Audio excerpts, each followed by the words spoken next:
All right. Yo, yo, yo. What is good, everybody? It is your boy, Lincoln Clay, the godfather of gaming, the ageless wonder, Lincoln Daddy, L Daddy. And I have just anointed myself the VR king of the crumb side. So bow down to the VR crumb side king.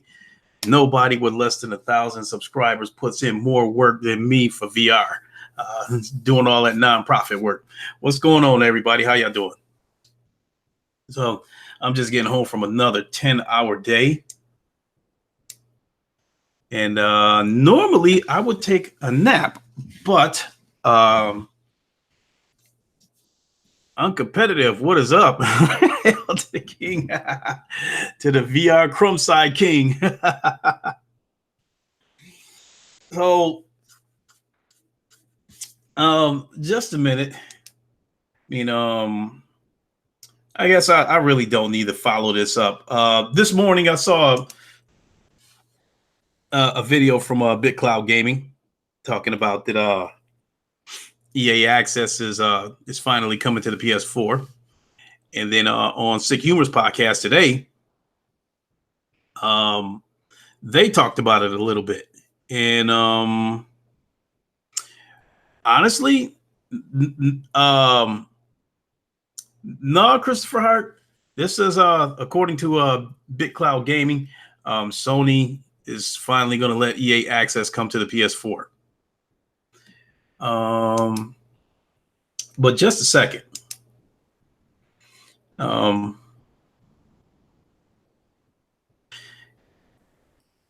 Yeah, it says PS4 EA Access, all the Vault games. So yes, it is confirmed. This is at N4G. But I take BitCloud at his word. I don't think he would go out of his way to spread misinformation. And the way that they talked about it today on Sick Humor's podcast, I would be led to believe that they were aware of it as well. So Crumb Side VR King got nice ring to it, rolls off the tongue nicely. What's up, Master Chief? Dawn, how are you? Hi, woke up at 3:30 a.m. last night because of thunder and lightning.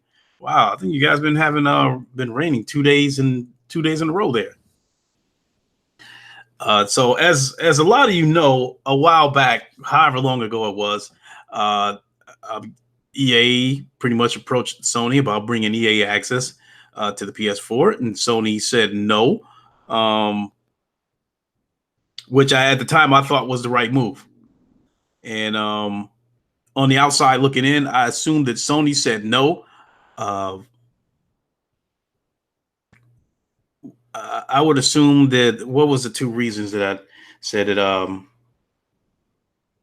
One, I'm figuring Sony said no because they probably did not want EA Access competing directly with PlayStation Now. And I'm led to believe that the other reason why Sony probably said no is because the money that they were probably bringing in from sales of Madden, FIFA, and all the other EA titles, they were probably making better money off of those games at the time because, those games were kind of peaking back then. But looks like Sony's finally going to let them on the platform. And when I stop and think about it, it makes perfect sense for it to happen right now. Because first of all,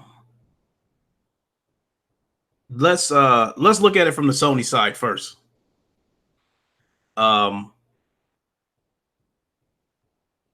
First of all, it's near the end of the generation for Sony.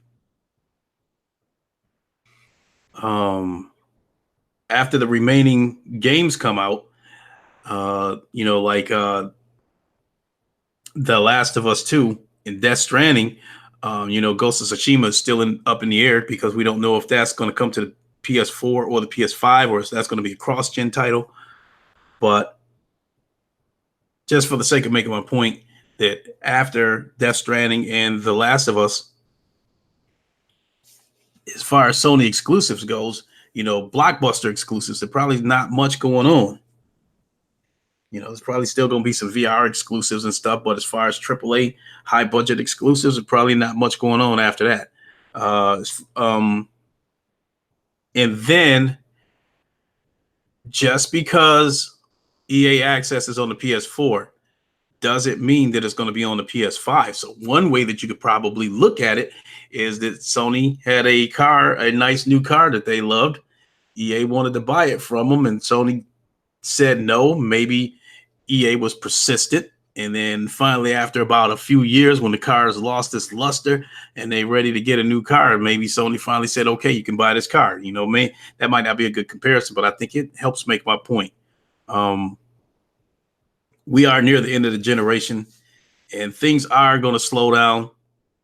So from Sony's standpoint, Sony's trash right now. Okay, so what does that make? What does that make Xbox, Homer?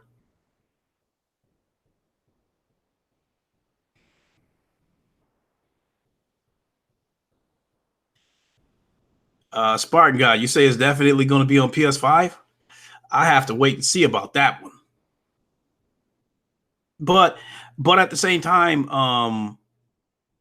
the podcast that Sick had earlier today, based on, I can't remember who said it, but somebody said something that was made sense, that EA probably wants to move in the direction of the only way you can get their games is to subscribe to EA Access.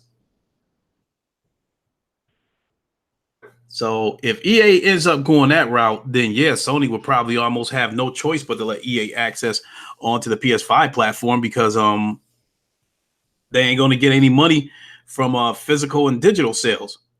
And so the only way they would get some money off of EA is to take a cut of the money from EA Access. Smart Guy, you said, think about it. Only on PlayStation 4 when EA wants the lineage of their games to carry on. This is the perfect time. So this is the perfect time. And again, I'm gonna wait, as far as the PS5 goes, to see if EA Access is going to be on the PS5. I'm not going to jump up and say that it's going to be on there. It's just too far out to tell. Anything could happen between now and then. So I'm not going to assume that EA Access is going to be on the PS5. Now, when you look at it from the EA side, again, it's near the end of the generation, and then when you look at all the games that EA has put out this generation, all those games are dead except for the sports titles, except for Madden, FIFA, the hockey games. Everything else is dead, in the sense that nothing's going to happen to make people jump up and buy those games. Battlefront's a couple of years old. That game underperformed because of how EA tried to rake everybody under the coals with egregious microtransactions. The way EA handled Battlefield 5 was arrogant and ignorant at the same time, and that caused them to have to put the game on sale like only a couple of weeks after the game release, which is like, wow. What's up, Lunkin? And there's no way, like Battlefield 5 or even Battlefront 2, there's no way you're going to get somebody to pay $60 for either of those games right now. So those games are dead in terms of stirring up sales. Battlefield 5, the only way you're really going to get somebody to take that game now is if you bundle it with a console.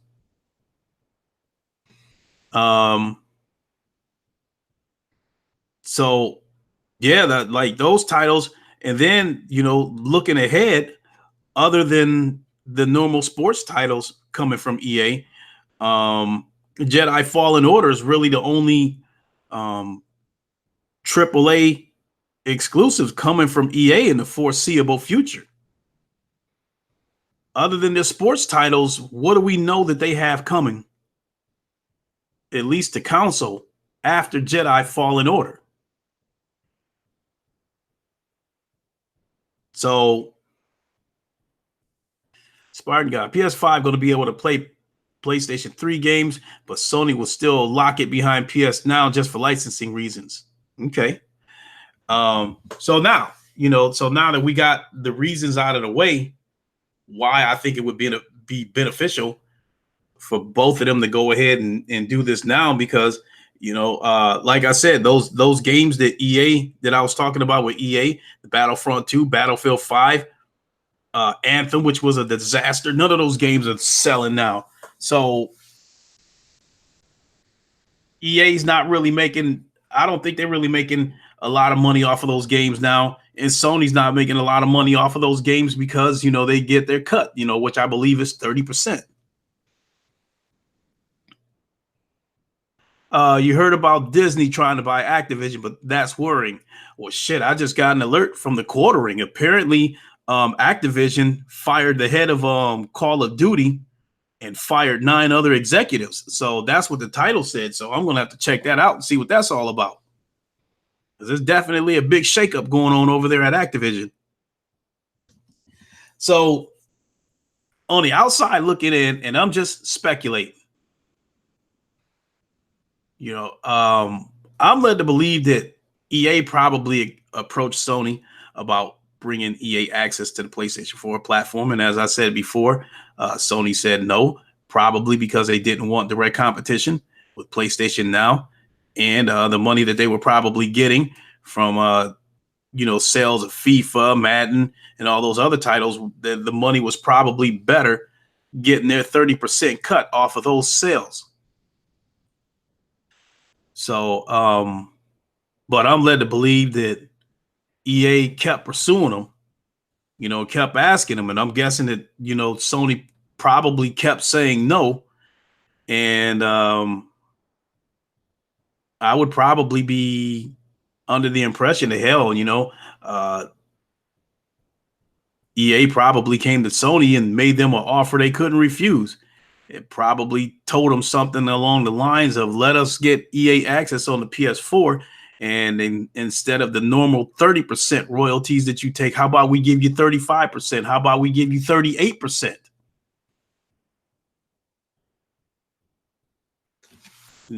And given the state of EA's games right now, because none of them are generating, like I said, other than the sports titles right now, none of their titles are generating any sales. Ain't nobody buying Anthem, Battlefront 2, Battlefield 5.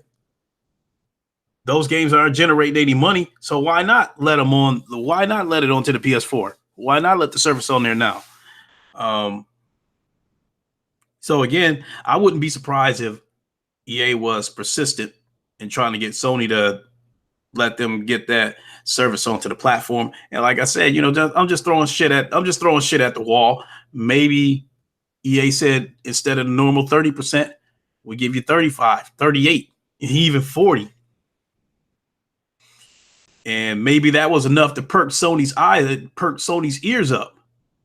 Because situation as it is right now, Sony would definitely get a nice chunk of change if they were to let EA access come to the PlayStation 4. So let me throw some crazy ass math at you guys. Some shit that will have you guys saying that I'm smoking crack. But let me go ahead and throw this equation out there for you guys.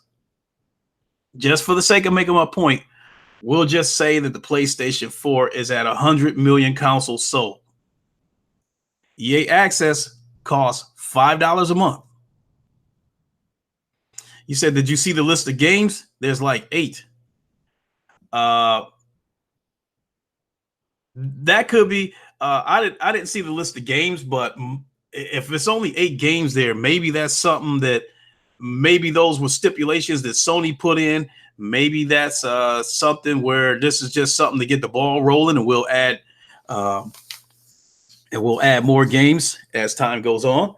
But going back to this crazy ass calculation, were you guys gonna say stop smoking that shit? Again, for the sake of making my point, let's say that the PlayStation 4 has sold 100 million consoles, and again, EA access costs $5 a month. If every PlayStation owner were to sign up, were to subscribe to EA Access, that would be $500 million a month. And with Sony taking 30% of that, they would get at least 100. They would probably get around 160 a month, 160 million a month. And that doesn't include, that probably wouldn't include money for microtransactions and DLCs. So at that, when you're looking at that kind of money, reoccurring money, that kind of money every month, because, let's face it, Sony does put out some amazing exclusives. When they come out, they peak when they first come out, and then sales drop. And then they have to adjust the price of the game as the sales start to drop. The game gets cheaper as sales start to drop. EA is in the same situation. So again, other than upcoming sports games and the Jedi Fallen Order, what do they have?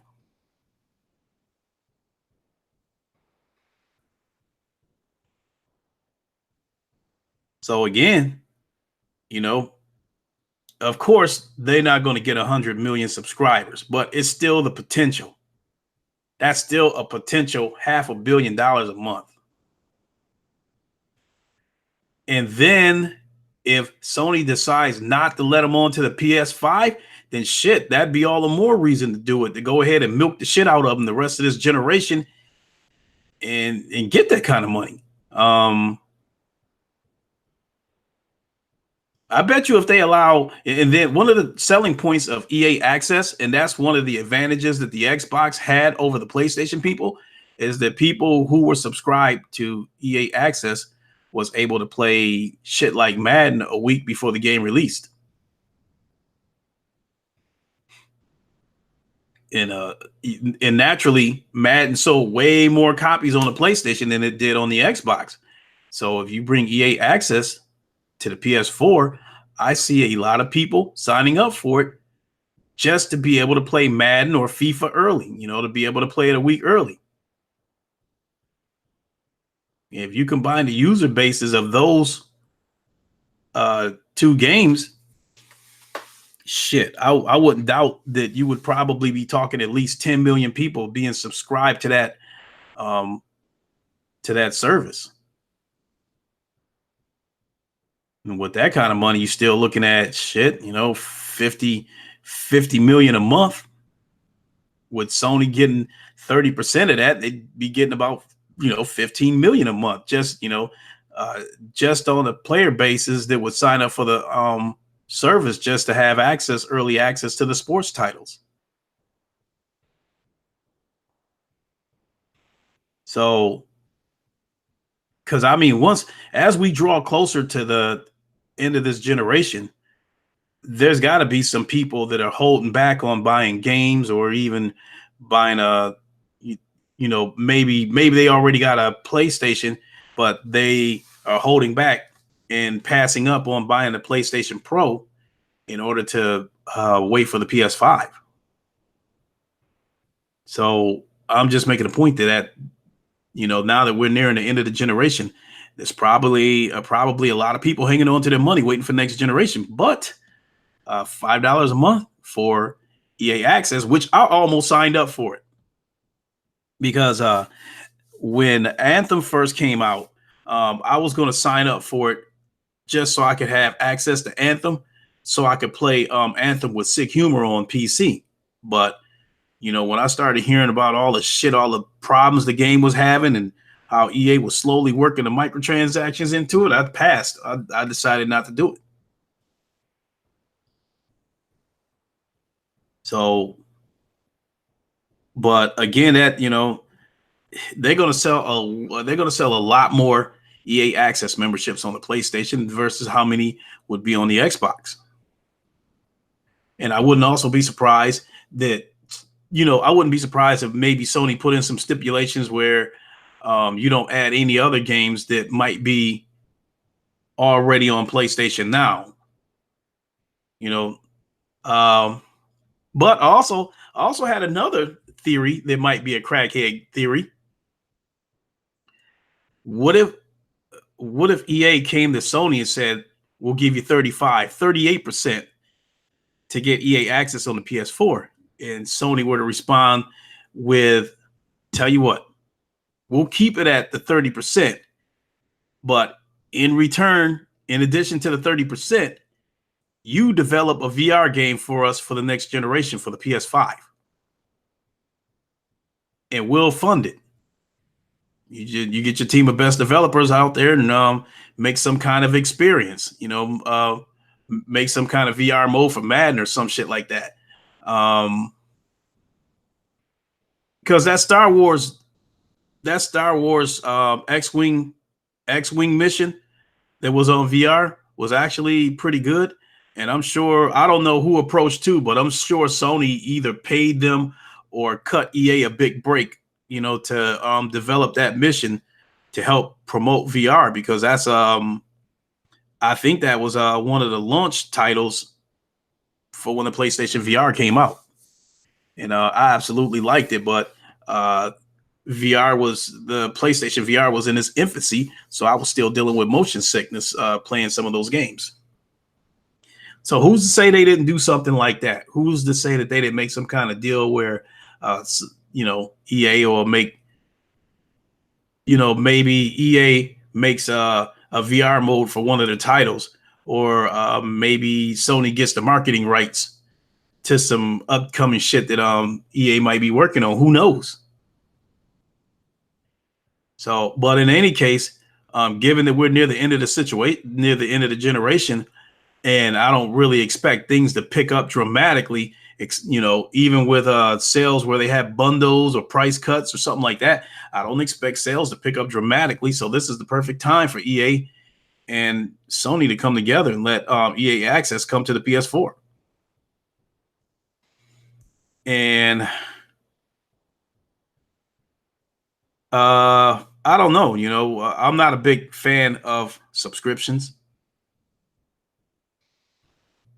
And I'm definitely not a fan of Game Pass because it's nothing but trash on there. The Microsoft exclusives are trash, and they got a lot of 360 games that people barely even heard of or didn't do very well to begin with. So, I could possibly sign up for EA Access for a few months. Even though I don't play Madden that much, it's still a game that I haven't bought a Madden title in a few years, but I still get curious every year about what new features they might have added. My favorite team, what kind of ratings they might have gotten, that kind of stuff. So something like that, $5 a month, I could probably deal with that. Because that $10 shit for Game Pass, no. The $20 a month for PlayStation Now, no. Riyad Dewan, you said sadly I bought Anthem. Hey, they nearly got me. They almost got me too. A little tussin, about 45 titles on EA Access, give or take a few. So I think that's about all I got. I mean, bottom line is if they let EA Access on the PS4, they're going to sell way more memberships than on the Xbox. And that's going to get EA way more recurring revenue every month. And that's going to, put reoccurring revenue in Sony's pocket every month. And I would definitely be curious to see how many memberships they would sell on the PS4 platform, because basically Sony created a gold mine this generation with over 100, with 100 million consoles sold. Everybody and their mother that has some kind of service wants to put it on the PS4. With 100 million consoles out there, shit, hell, let me think of a service to try to put on there. Potential 100 million users. Shit. I put a service on there for $1 a month. Be rich.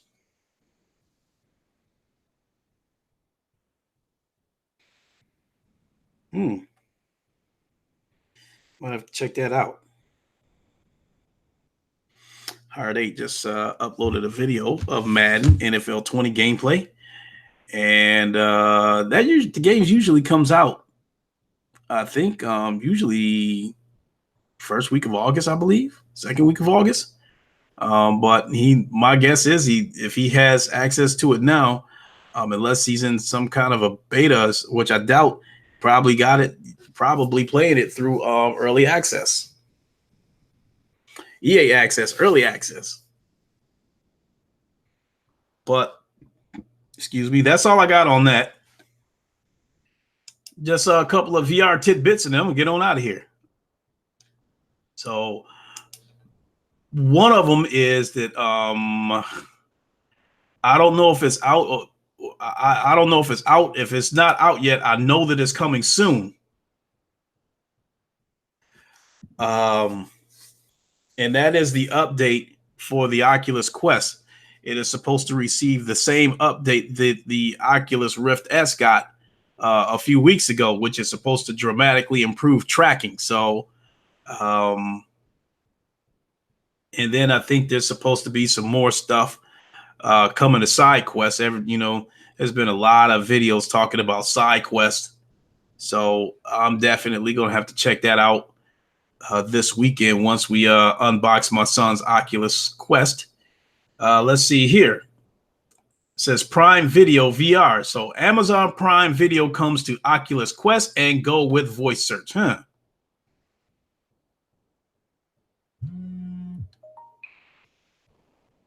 Let me see. Facebook CEO Martin Zuckerberg on Oculus Quest. We've delivered an experience that people keep using week after week. Let's see here. Kingdom Hearts VR Experience Part 2 is out now on PSVR. I'll have to take a look at that. See here. Valve Index initial supply outpaced by demand. Now ships immediately. All right. Well, at $1,000, it wasn't going to be hard. You're going to get those first wave of people that was going to buy that VR headset. After that, sales were probably going to drop in the tank. That's $1,000 for that headset.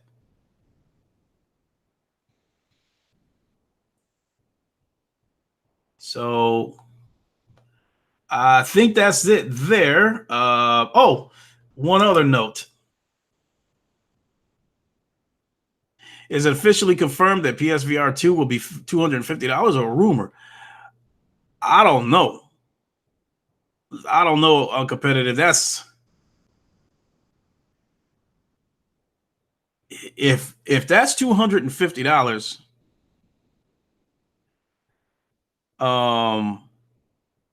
That would put a hurt on a lot of the headsets that are already out there.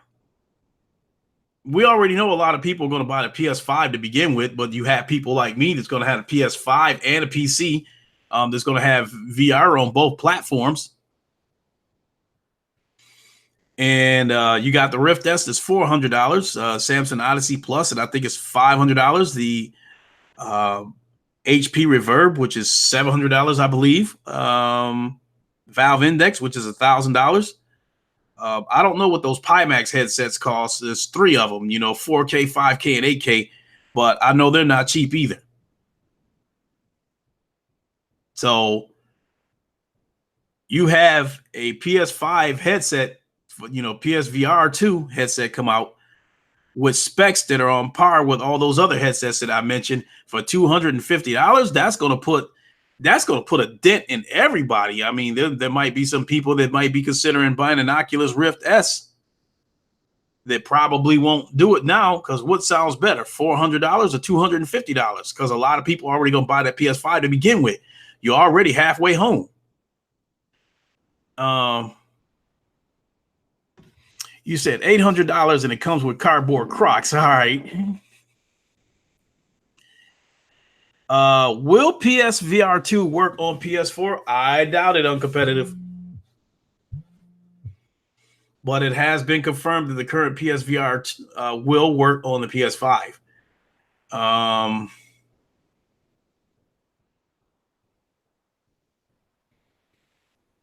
I can't say that it doesn't make a lot of sense, but I don't know how many people will buy a PSVR 2 headset and not buy the PS5 with it.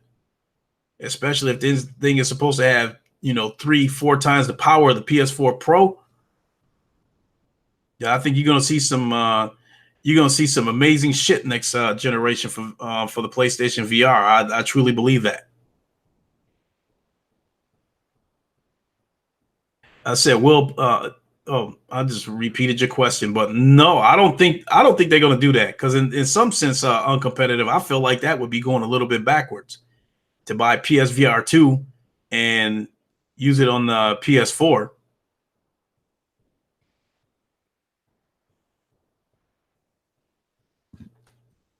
And I think in one last piece of VR news, let me check out Road to VR real quick, but a lot of the same news is probably there too.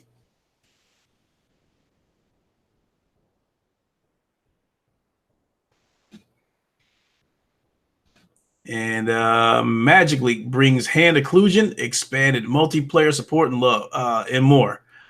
Okay, I think I heard a little bit about that. Big Screen boasts 5,000 plus RSVPs for SpaceX launch viewing today. Oh shit! I might have to check that out. Looks like some kind of rocket is going to launch today, and you can watch it on big screen. And I don't know if it's going to be in VR or not, but you can check it out from big screen. Watch it from if you're in the theater setting, you'll be watching it from like an 80-foot screen inside your VR headset. Quest gets Oculus venues, finally connecting Quest users with Oculus Go and Gear VR. What else we got? Angry Birds Movie 2. Couch co-op game to launch on PSVR August 6th. Some people probably know that Tetris Effect is now available on PC exclusively at the Epic Store. And this would definitely be interesting to watch right here. Next VR to broadcast Liverpool FC friendly match to go US-based Oculus Go and Gear VR. Looks like there's a soccer match. Liverpool FC, that's the name of the team. Next VR to broadcast Liverpool FC friendly match to US-based Oculus Go and Gear VR. So it means you might be able to watch a soccer game in VR. That's been out for a while, but it is so good to hear that more and more media is coming to VR. I mean, using Next VR, you can already Microsoft will bring deodorant. Using the Next VR app, you can go to the Next VR app and you can see highlights of NBA games, hockey games, and see them in VR. And it's pretty cool because one of the cameras is like over the rim. They'll show you different camera angles, but still, when you see it in VR, sometimes the players look like tall and stretched, but it's still cool to like actually be courtside to be able to see a basketball game and never leave your living room. So if they broadcast this soccer game in VR, I might have to check that out. Same thing with this rocket launch that I think is supposed to take place tonight. Let me look at that again.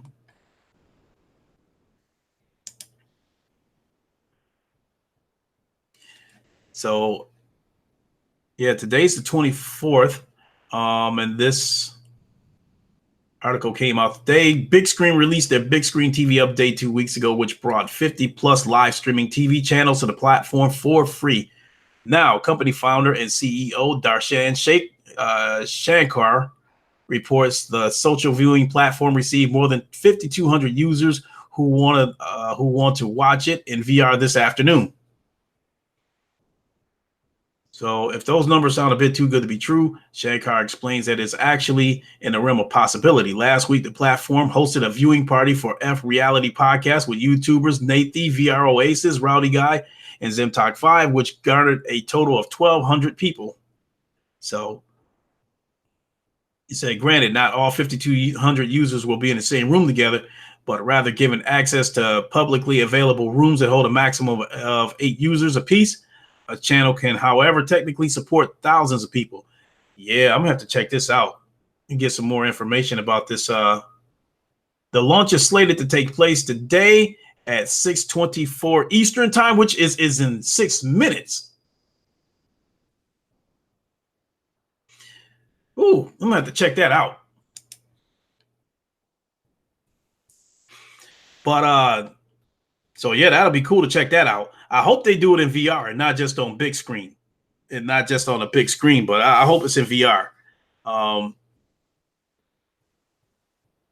But I think the last bit of VR news that I've got before I go ahead and shut this stream down, and is sick humor. If you happen to be listening to this podcast, I want you to know that Star Blood Arena shuts down tomorrow. As far as online goes, tomorrow will be the last day for Star Blood Arena. Then it's shut down forever. So I don't know if I'll do it tonight. I would like to say that I would stream it one last time before they go ahead and shut it down. But I haven't taken a nap yet. And I just don't know how tired I'm going to be. But if I don't do it today and the servers are still active tomorrow, as of when I get home, then I'll try to do it then.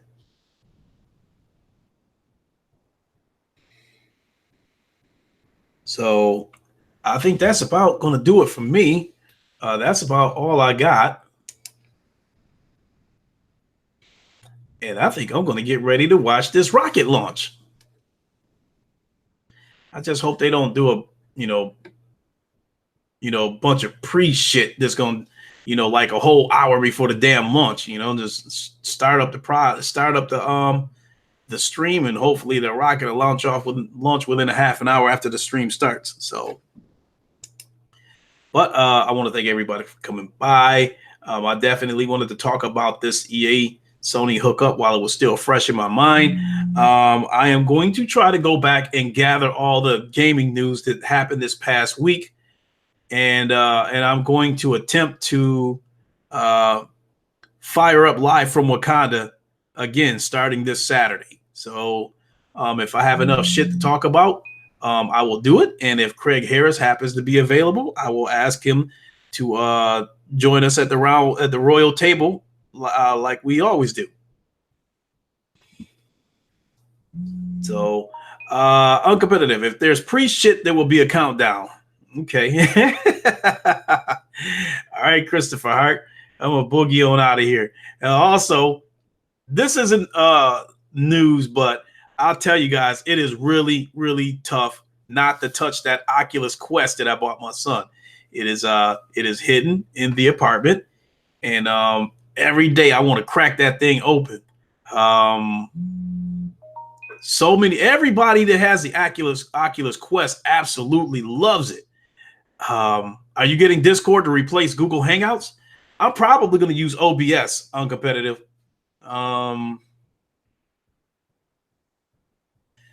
If my hand gets forced and I have to get a Discord, then yes, I will. But as of right now, I think I'm just going to rely on OBS because I'm already familiar with using OBS.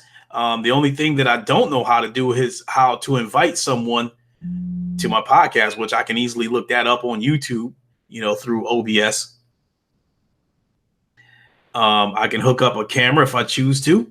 I can run music through there, all that good stuff. Christopher Hart, do the dated graphics matter in the Quest? I said it before, Christopher Hart, that I look at the Oculus Quest as the Nintendo Switch of VR. When you look at it that way, you can't expect the graphics to be on par with a tethered VR headset that's tethered to a PC, a $2,000, $3,000 PC. You can't expect the graphics to look like that.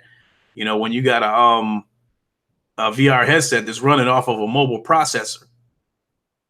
But I guess there's a good amount of games where the graphics are not watered down much. There's been a lot of reports that some of these games on the Oculus Quest don't look too far off from the PC version. So from some of the videos that I've seen, the biggest thing that stands out is like reflective shit, like maybe a gun might be shiny on a PC, but on the Quest version, that gun might not be shiny, but the graphics, are pretty close to the PC version. It's just that some of the detail isn't there for some of them. Like for instance, on Robo Recall, when you started out in a room, there was which looked like servers, network servers. And on the PC version of it, the details were there, the flickering lights and all that kind of shit. But on the Quest version, those flickering lights wasn't there, but the graphics was pretty close to the same. So, and my son, I think with VR, my son's not demanding about graphics.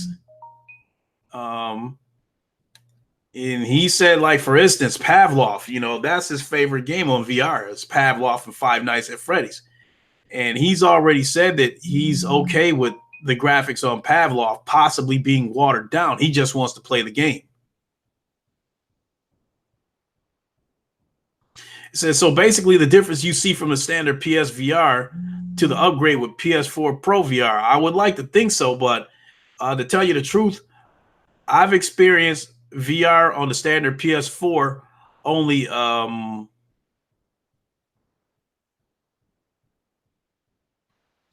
only 3 times, and that was at Best Buy when they were doing demos. My son's the PSVR that I bought, it was a Christmas gift for my son, so I bought it day one, but I didn't give it to him until Christmas. So by the time he opened that PSVR for Christmas, I already had the PlayStation Pro. So I really don't have much to go off of to compare the standard PS4 to the PS4 Pro in terms of upgrade and differences in detail, on the two consoles. It's, as far as VR goes. But I mean, but you're basically in that, in that ball field though, Christopher Hart. But my son said he's okay with it, that there might be a possible downgrade in graphics. But I've seen some games where, like, for instance, that Covert Ops, which looks like Splinter Cell from a kayak. All the trailers that we've seen of that game is from the Oculus Quest, and it doesn't look bad. So I'm really looking forward to trying this Oculus Quest. I'm looking forward to playing Poker Stars anywhere in this apartment, like I said before, on the couch, in bed, on the shitter, wherever. I'm looking forward to trying that Oculus Quest. And if I end up liking it, once I clear a few things out of my way, then I'll get one for myself.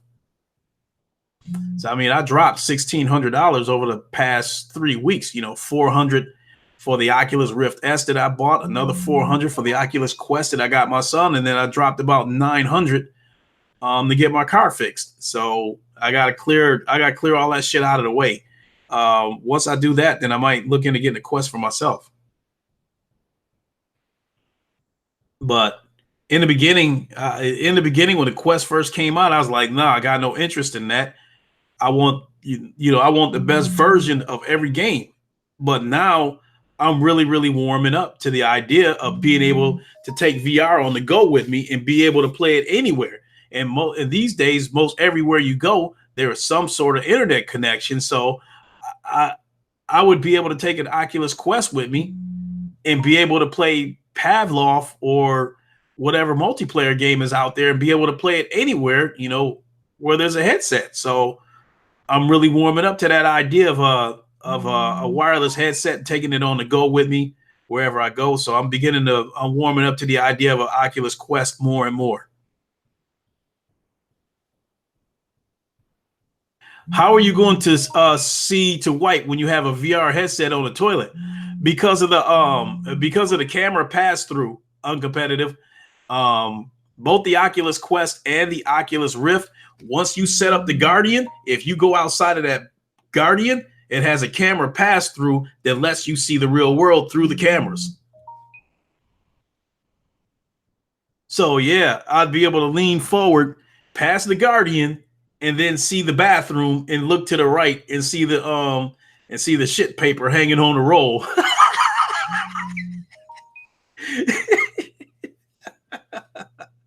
So yes,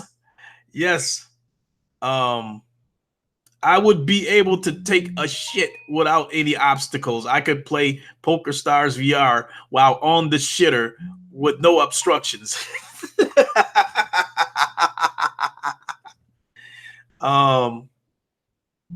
Yeah, uncompetitive. That's really cool with that Guardian system. With that Guardian system with the pass-through cameras, it's, to me, if you set the Guardian up right, it's impossible to trip over anything. Because the way the Guardian system works is, as you get closer to the boundaries, you'll start to see a blue grid start to form around you. The closer you get to that grid, it starts to turn red. And then once the headset goes outside of that grid, the cameras kick in and let you see the environment around you. And then once you get back inside the Guardian, then it switches back to whatever game you're playing or whatever content you might be, watching or experiencing. So that is huge. You know, I'm wondering if the PSVR 2 is going to have that kind of feature.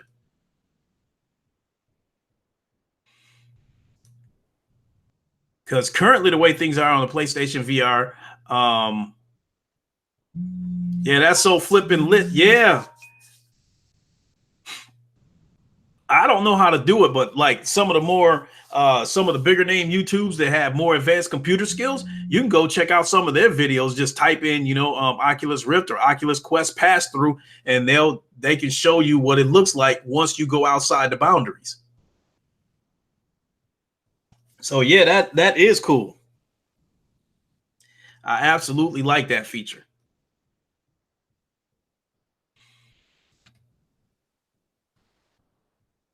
So, see here, I got a message from J-Tech. Let me see what he's talking about.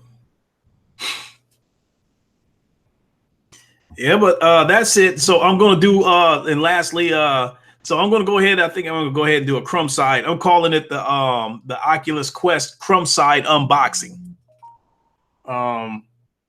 We'll do it. We will unbox it from my living room. I don't have any kind of studio. I don't have any kind of fancy workbench to lay out in the middle of my living room or anything like that. We're just gonna be in front of the camera. We're gonna open it and just show the parts in front of the camera. And I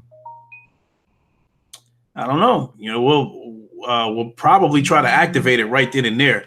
I don't know how much battery life this Quest is gonna have, but it's really, I understand it is really easy. You have to use the Oculus app to pair it to a phone. Once you do that, it's good to go. Then then the headset is off on its own. You just need a phone and the app to activate it, basically.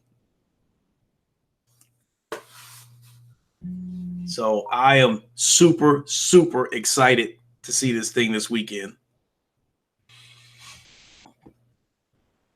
So shit, I'm already late. I'm gonna go ahead and get on out of here. And hop on the VR headset, go to the big screen, and have a look at this rocket launch. Christopher Hart, just don't adjust the video focus once you step out of range while on the toilet, because you will see the game again.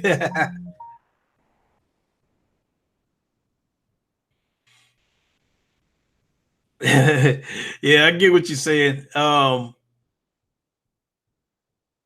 But my bathroom is so goddamn small.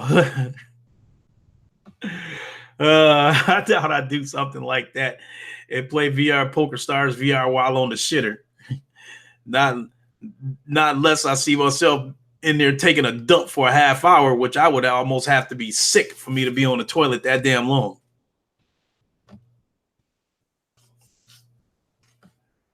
So that does it, folks. Thanks for watching. I know I said I'm gonna get out of here 13 times, but I really do enjoy interacting with all of you guys. It's always great conversation. talking to everybody on in the chat. I really appreciate it. So thanks everybody for coming by. Let's see, it's 6:30. Jamal Adams, good stream. I got to be a test dummy anyway. I appreciate it, man.